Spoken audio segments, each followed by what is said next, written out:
Inilah kisah mengharukan Rasulullah dan seorang Arab Badui. Suatu ketika Rasulullah SAW sedang melakukan tawaf di Ka'bah.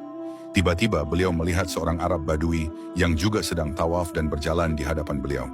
Orang Arab Badui itu berseru, "Ya Karim!" Maka Rasulullah yang berada di belakangnya pun menirukannya dengan lembut, "Ya Karim!" Kemudian orang Arab Badui itu berpindah ke rukun Yamani. Di sana ia kembali berzikir, "Ya Karim!" Rasulullah pun kembali menirukannya, "Ya Karim." Lalu orang Badui itu berjalan ke dekat Hajar Aswad dan berdoa lagi, "Ya Karim." Rasulullah kembali menirukannya dengan suara yang lembut dan penuh kasih. Merasa diikuti, orang Arab Badui itu menoleh ke belakang dan berkata kepada Rasulullah, "Apakah engkau sedang mengejekku, wahai saudaraku?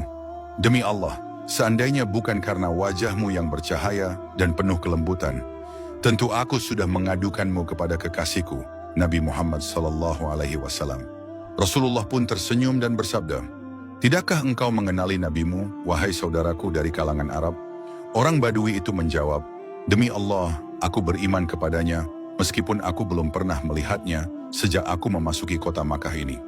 Lalu Rasulullah bersabda, "Akulah nabimu, wahai saudaraku dari kalangan Arab." Mendengar hal itu, orang Arab Badui tersebut langsung memeluk Rasulullah dan mencium tangan beliau sambil berkata penuh haru, "Ayah dan ibuku sebagai tebusan bagimu, wahai kekasihku." Melihat tindakan itu, Rasulullah segera menarik tubuhnya dan bersabda kepadanya, "Wahai saudaraku, janganlah engkau berbuat seperti itu.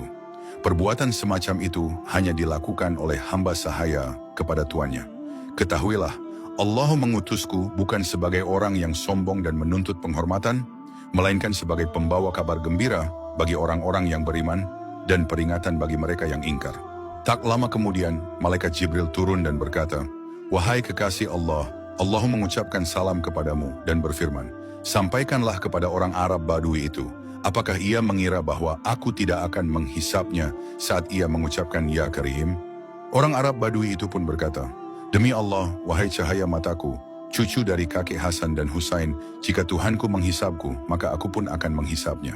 Rasulullah pun bertanya dengan lembut, "Bagaimana engkau akan menghisap Tuhanmu, wahai saudaraku?"